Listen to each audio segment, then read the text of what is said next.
यदि आप भी एक कॉलेज गोइंग स्टूडेंट हैं और आप कंफ्यूज्ड हैं अपने फ्यूचर को लेके कि कॉलेज के बाद आपको क्या करना है, किस फील्ड के अंदर जाना है, क्या आपके लिए जॉब अपॉर्चुनिटीज़ अवेलेबल हैं और आपको किस फील्ड के अंदर अपना फ्यूचर ट्राई करना चाहिए, तो इस वीडियो को एंड तक जरूर देखना। प्लीज़ कोई भी पार्ट स्किप मत करना क्योंकि ये बहुत ही इन्फॉर्मेटिव वीडियो है आपके लिए।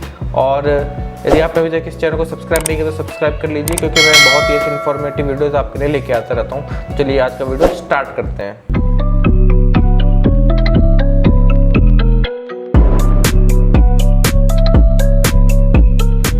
Hello friends, my name is Jogendra and welcome to our YouTube channel.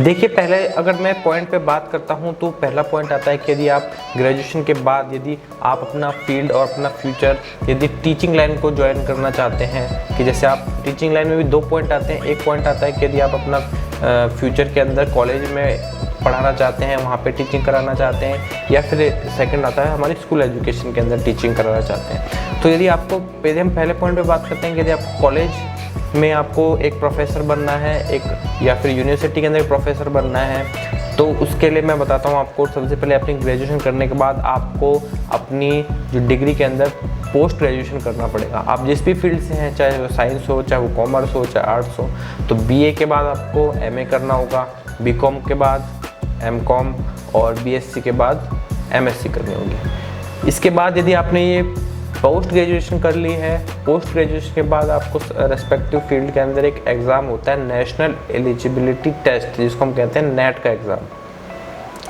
आपको नेट का एग्ज़ाम क्लियर करना होगा अपने पोस्ट ग्रेजुएशन के बाद।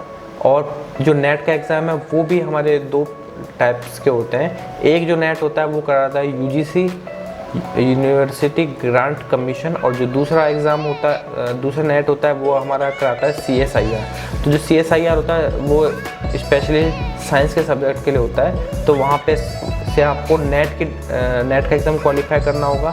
जैसे कि मैंने किया है, अपनी पोस्ट ग्रेजुएट के बाद नेट का एग्ज़ाम मैंने क्लियर किया, तो उसी प्रकार से आपको भी अपने रेस्पेक्टिव सब्जेक्ट के अंदर नेट का एग्ज़ाम क्लियर करना होगा।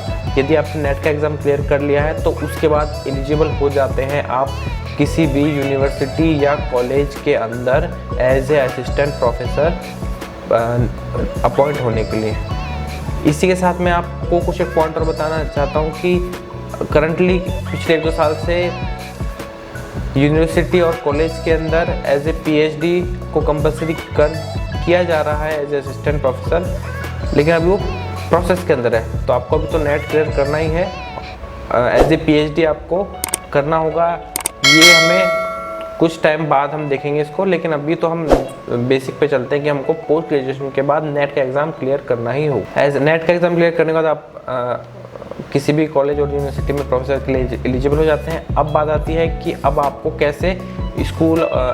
कैसे यूनिवर्सिटी और कॉलेज के अंदर प्रोफेसर बनना है। जब आपने नेट क्लियर कर लिया है तो यदि आप किसी गवर्नमेंट कॉलेज की हम बात करते हैं तो गवर्नमेंट कॉलेज में जो रिक्रूटमेंट होता है वो होता है RPSC के द्वारा। तो मतलब राजस्थान पब्लिक सर्विस कमीशन है, यदि हम राजस्थान की बात करते हैं। और आपके जो स्टेट के अंदर जो पब्लिक सर्विस कमीशन होगा वो आपके लिए होगा यदि आप राजस्थान के बाहर के हैं। तो RPSC द्वारा कंडक्ट किया गया एग्ज़ाम में आपको पार्टिसिपेट करना होगा।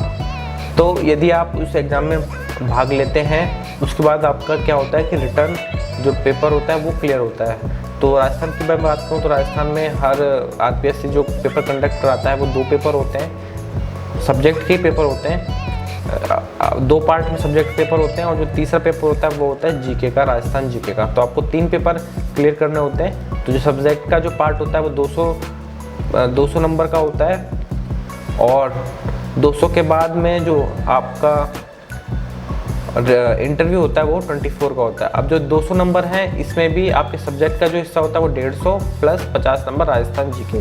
तो इस प्रकार से 200 नंबर हो जाते हैं। और इसके अलावा जो 24 नंबर होते हैं वो होते हैं आपके इंटरव्यू के। तो आपकी जो फाइनल मेरिट लिस्ट बनती है वो बनती है 200 प्लस 24, मतलब 224 नंबर के बाद जो आपके फाइनल नंबर आते हैं उसके हिसाब से आपको रैंक मिलती है आपके रेस्पेक्टिव सब्जेक्ट के अंदर। जब आपको रैंक मिल जाती है तो आपको फिर जो जहाँ पे पोस्ट खाली होती है वहाँ पे आपको अपॉइंट कर दिया जाता है। बात करते हैं हम यूनिवर्सिटी के अंदर, तो यूनिवर्सिटी के अंदर भी सेम प्रोसेस होता है। यूनिवर्सिटी जिस यूनिवर्सिटी में अपॉइंटमेंट आपको कराना होता है वहाँ पे रेस्पेक्टिव यूनिवर्सिटी अपना एग्ज़ाम कंडक्ट कराती है और उसके साथ साथ ही वो इंटरव्यू भी कंडक्ट कराती है। उसके बाद में जो मार्क्स होते हैं आपके एग्ज़ाम प्लस इंटरव्यू, उसके मार्क्स के हिसाब से जो आपके रैंक बनती है उसके हिसाब से आपको यूनिवर्सिटी के अंदर असिस्टेंट प्रोफेसर नियुक्त किया जाता है। तो ये बात तो होगी हमारे कॉलेज और यूनिवर्सिटी के अंदर। अब हम बात करते हैं कि यदि आपको स्कूल एजुकेशन के अंदर जाना है तो आप क्या कर सकते हैं। आप जानते हैं कि स्कूल एजुकेशन के अंदर भी आपने देखा होगा कि कुछ फर्स्ट ग्रेड के जो स्कूल लेक्चरर होते हैं, फिर सेकंड ग्रेड के होते हैं, फिर थर्ड ग्रेड के अंदर होते हैं। तो अब हम बात करेंगे यहाँ पे सेकंड ग्रेड और फर्स्ट ग्रेड के स्कूल लेक्चर्स की। तो यदि आपने ग्रेजुएशन कर ली है तो आपको यहाँ पे पोस्ट ग्रेजुएशन करनी पड़ेगी, और पोस्ट ग्रेजुएशन के बाद में आपको जैसे कॉलेज के लिए नेट का एग्ज़ाम क्लियर करना होता है, वैसे ही स्कूल के लिए आपको क्या करना होता है, B.Ed, ठीक है, बैचलर ऑफ एजुकेशन। ये भी एक एग्ज़ाम नहीं होता है, एक तरह से कोर्स होता है 2 साल का। तो आपको इसमें B.Ed करने के लिए भी आपको एग्ज़ाम देना होगा। फिर ये पास हो जाते हैं तो फिर 2 साल के लिए आपको जैसे हम ग्रेजुएशन करते हैं ऐसे 2 साल का कोर्स होता है, वो आपको करना होता है। फिर उसके बाद में आपको B.Ed की डिग्री मिल जाती है, ठीक है। तो आपके पास हो गई ग्रेजुएशन, पोस्ट ग्रेजुएशन और B.Ed की डिग्री। अब आपके पास यदि ये तीनों डिग्री हो जाती हैं तो इसी प्रकार से जैसे कॉलेज के अंदर RPSC एग्ज़ाम आयोजित कराता है, उसी प्रकार स्कूल एजुकेशन के लिए भी RPSC जो एग्ज़ाम आयोजित कराता है उसके अंदर आपको एग्ज़ाम के अंदर पार्टिसिपेट करना होगा। और उसके बाद में आपके जो पेपर होंगे, पेपर के बाद में आपके जो फाइनल नंबर आएंगे, उस नंबर के हिसाब से आपकी रैंक डिसाइड होगी। तो जैसे स्कूल एजुकेशन में थोड़ा डिफरेंस ये आता है कि कॉलेज एजुकेशन में इंटरव्यू भी होते हैं लेकिन स्कूल एजुकेशन में इंटरव्यू नहीं होते हैं। तो आपको जो आपके रिटर्न एग्जाम में जो मार्क्स आएंगे उसके हिसाब से आपको रैंक दी जाएगी, और फिर बाद में आपका जो काउंसलिंग होगी, काउंसलिंग के बाद में आपको स्कूल जहाँ पे पोस्ट खाली होगी वहाँ पे आपको नियुक्त कर दिया जाएगा, ठीक है। तो ये यहाँ तो आती है हमारे स्कूल और कॉलेज के एजुकेशन में जॉब अपॉर्चुनिटीज़। अब जो हमारा सेकंड फील्ड आता है वो आता है हमारे सिविल सर्विसेज एग्ज़ाम के लिए। तो आपको जैसे पता होगा कि हमारे हर ज़िले के अंदर एक कलेक्टर होता है, फिर तहसील के अंदर एक SDM होता है। तो यदि आपको इन फील्ड के अंदर इंटरेस्ट है तो आप क्या कर सकते हैं कि आपके फील्ड ऑफ इंटरेस्ट के आप हिसाब से या फिर आपकी काबिलियत या फिर आपके आसपास की सराउंडिंग को देख के आप क्या कर सकते हैं कि डिसाइड कर सकते हैं कि यदि आपको IAS की जॉब के लिए जाना है या फिर RAS की जॉब के लिए जाना है। अब इसमें भी जो एग्ज़ाम होता है वो RAS का हमारा RPSC कराता है, और जो IAS का एग्ज़ाम होता है वो UPSC कराता है। और यदि किसी को गलतफहमी है कि केवल IAS का एग्ज़ाम से केवल कलेक्टर या फिर IAS ऑफिसर बनते हैं या फिर RAS से केवल SDM बनते हैं, तो मैं बता देना चाहता हूँ कि इन जो एग्ज़ाम है इससे और भी वेरियस डिपार्टमेंट हैं जहाँ पे आपको पोस्टिंग मिल सकती है। केवल IAS और RAS के अलावा भी बहुत सारे यहाँ पे जॉब अपॉर्चुनिटी होती हैं। तो यदि आपको IAS या RAS नहीं मिलता तो उसके नीचे सबऑर्डिनेट जो सर्विसेज हैं वहाँ पे आपको अलाइड सर्विसेज में भी जॉब मिल सकती है।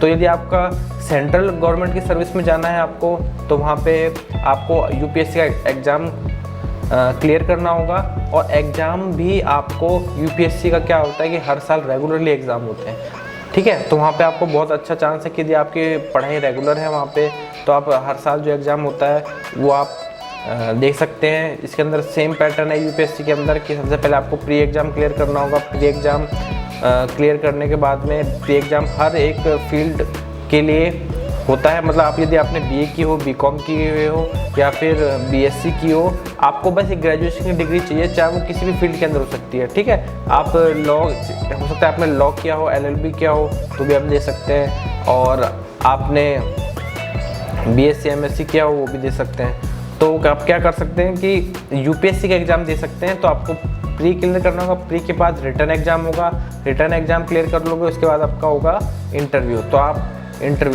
इंटरव्यू के बाद आपका जो फाइनल जो रैंक बनेगी वो बनेगी आपके रिटर्न एग्ज़ाम प्लस इंटरव्यू के मार्क्स के आधार पे आपकी रैंक बन जाएगी। प्री के मार्क्स ऐड नहीं किए जाएंगे। तो लास्ट में जो अब मैंने बताया कि इंटरव्यू और रिटर्न के हिसाब से आपकी रैंक मिल जाएगी, और आपको यदि अच्छी रैंक होगी तो आपको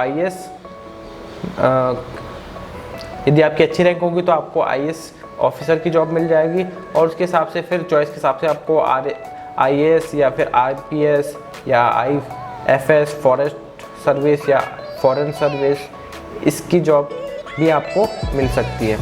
और इसके अलाइड सर्विसेज में बहुत सारी अच्छी अच्छी जॉब होती हैं, तो आप वहाँ पे भी अपना फ्यूचर ट्राई कर सकते हैं। तो इसके लिए सबसे पहले आपको क्या करना होगा, यूपीएससी का एग्जाम क्लियर करना होगा। यदि हम स्टेट सर्विस में जाते हैं तो वहाँ पे सेम पैटर्न है आईएएस की तरह, आरएस के अंदर भी सेम पैटर्न है। आपको प्री का एग्जाम क्लियर करना होगा, उसके बाद में आपको रिटर्न का एग्जाम क्लियर करना होगा, उसके बाद में आपको इंटरव्यू देना होगा।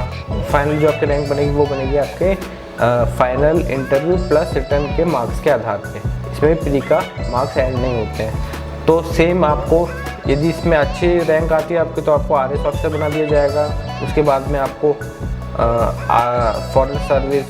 Forest service, RPS, police service और बहुत सारी सर्विस हैं, सबऑर्डिनेट और अलाइड सर्विसेज में आपको अच्छी जॉब मिल जाती है। तो यदि आपका फील्ड ऑफ इंटरेस्ट है कि राजस्थान और सेंट्रल की जॉब के अंदर आपको फ्यूचर आजमाना है सिविल सर्विसेज में, तो आप यूपीएससी का एग्ज़ाम और आरपीएससी का एग्ज़ाम जो होता है आईएएस के लिए और आरएएस के लिए, वो क्लियर करके आप इसके अंदर जा सकते हैं। अब जो हमारा थर्ड पॉइंट आता है वो आता है कि एसएससी की जो जॉब्स हैं या फिर रेलवे की जॉब्स हैं, इसके अंदर ये भी गवर्नमेंट जॉब है तो या फिर बैंक की जॉब है, इन तीनों में हम कैसे अपना फ्यूचर ट्राई कर सकते हैं। तो मैं आपको बता देना चाहता हूँ कि जो बैंक की जॉब होती है उसके अंदर जैसे पीओ की जॉब हो गई या फिर क्लेरिकल स्टाफ की जॉब हो गई, तो उसके अंदर आपको क्या करना होगा, एसबीआई पीओ या फिर एसबीआई क्लेरिकल, तो आप उसके अंदर केवल आपको डिग्री की जरूरत होती है ग्रेजुएशन की, आप उसमें डायरेक्ट उनके एग्ज़ाम होते हैं तो उसमें भी सेम होता है कि उसमें भी सेम होता है प्री, मेंस और इंटरव्यू, इसमें भी 3 स्टेप होते हैं। और उसमें यह है कि जहाँ तक कि मुझे याद है कि उसमें जो तीनों होते हैं प्री, मेंस, इंटरव्यू, तीनों के मार्क्स ऐड होते हैं और फिर फाइनल रैंक आपको दी जाती है। तो उसके अंदर आपको यही ट्राई करना है कि आप फॉर्म भर दीजिए, उसके रेगुलर जॉब निकलती रहती हैं, हर साल निकलती रहती हैं, आप अपडेट रहिए वेबसाइट पे, आप देखते रहिए कब जॉब निकले, आप फॉर्म भरिए, प्री का एग्ज़ाम दीजिए, फिर क्लियर होकर मेंस का एग्ज़ाम दीजिए, फिर क्लियर होकर इंटरव्यू का एग्ज़ाम दीजिए, तो आप क्लियर कर सकते हैं। जैसे और यदि एक दूसरा वाला एग्ज़ाम होता है IBPS कहते हैं जिसे, ये भी बैंक में ही होता है। एक ऐसा एग्ज़ाम है जिसमें आपको सेम प्रोसेस है, pre plus mains plus interview, आपको क्लियर होने के बाद रैंक डिसाइड कर दी जाएगी आपको, और उस रैंक के हिसाब से जो वेरियस बैंक्स हैं, बहुत सारे बैंक्स हैं, तो इनका एक इंटीग्रेटेड एग्ज़ाम है। तो आपको एक एग्ज़ाम देना होगा और बहुत सारे बैंक्स के अंदर आपको रिक्रूटमेंट इसमें से आपको अपॉर्चुनिटी मिल सकती है जॉब की। जो एसएससी का एग्ज़ाम होता है वो भी 2 टाइप्स में होता है। एक होता है 10+2 लेवल के एग्ज़ाम, आपको 12th के बाद ही डायरेक्ट वो एग्ज़ाम आप दे सकते हो, आपको ग्रेजुएशन की इसमें कोई नेसेसरी रिक्वायरमेंट नहीं है। या फिर आप ग्रेजुएशन के बाद देते हैं तो एसएससी में भी आपको बहुत सारी अच्छी पोस्ट हैं गवर्नमेंट की, वो आपको मिल सकती हैं। उसमें आपको सेम करना होगा, प्री एग्ज़ाम होगा, फिर उसके अंदर मेंस एग्ज़ाम होगा। जहाँ तक मुझे याद है शायद इसमें इंटरव्यू हटा दिया है, उसमें एक Tier 3 ऐड कर दिया गया है। तो आपको प्री, मेंस प्लस एक Tier 3 एग्ज़ाम होगा, रिटर्न होगा वो भी, उसमें आपको उन तीनों के मार्क्स ऐड होंगे और फिर आपको फाइनल पोस्टिंग मिलेगी। और यदि हम बात करते हैं रेलवे का एग्ज़ाम, तो रेलवे अपने एग्ज़ाम खुद अलग से कंडक्ट कराता है। रेलवे में ग्रुप डी का होता है, लोको पायलट का एग्ज़ाम होता है, टेक्नीशियन का एग्ज़ाम होता है, जूनियर इंजीनियर का एग्ज़ाम होता है। इसके अलग अलग जो पोस्ट हैं उसके अलग अलग वैकेंसी निकलती है। उसमें भी सेम वही है कि आपको रिटर्न एग्ज़ाम क्लियर करना होगा और इसमें इंटरव्यू नहीं है, तो आपको रिटर्न में भी शायद प्री और मेंस 2 होते हैं, दोनों को क्लियर करके आपको फाइनल रैंक डिसाइड कर दी जाएगी। तो ये हमारी तीनों की बात होगी, एसएससी और रेलवे का एग्ज़ाम और बैंक पीओ का एग्ज़ाम।